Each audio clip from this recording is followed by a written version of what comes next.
welcome back to Tidbits from Rod.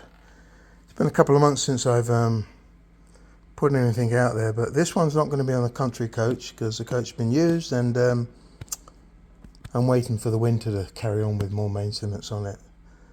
It's just sitting in the RV garage at the moment. So this one's about a Porsche 911. This one particular one is a 997.1 2006. And when I took it out the garage today, put it on full lock to get it out, I noticed there was something banging and knocking. So took it out, put it on the hoist to see, have a look underneath to see what it was. And I see these sway bar tie links. They've been installed on the wrong side of the vehicle. These are handed.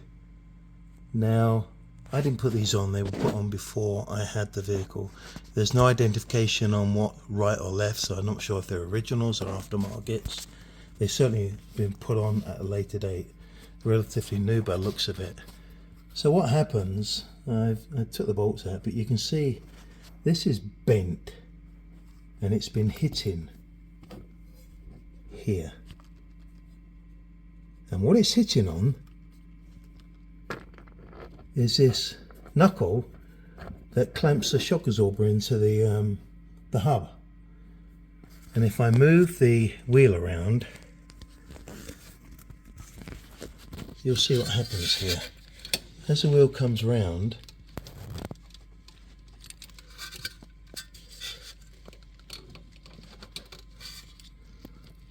that comes in contact. That knuckle comes in contact with the tie bar and it bends it. You can see it's bent there. And that's because this thing, sorry for this video, I'm trying to do it single-handed. This is on the wrong side of the sway bar. This should be on the other side, should be on the inside. And what it does, it takes this link further away from this knuckle up here, and it gives clearance between these two here. So what I'm going to do, I'm going to take this off. There you can see it's bent.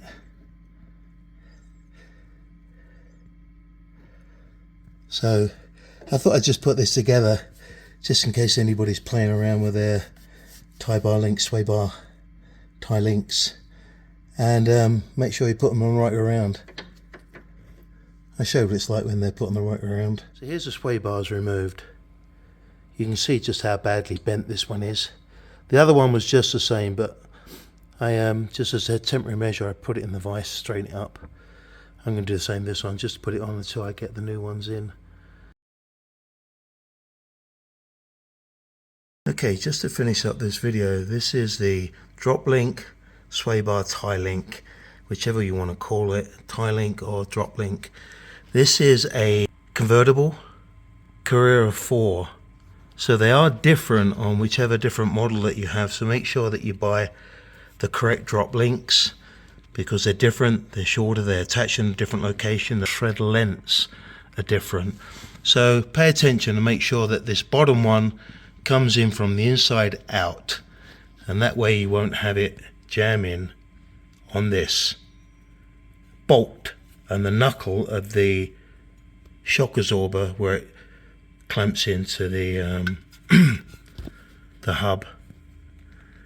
Top one comes in from the back facing forward, the bottom one comes from inside out. Again, this is only to help you to make sure you understand which way these go around, and they are handed, and you don't fall foul or find that someone's installed them wrong and you end up with them being jammed and bent, as in my case. So hope that helps you.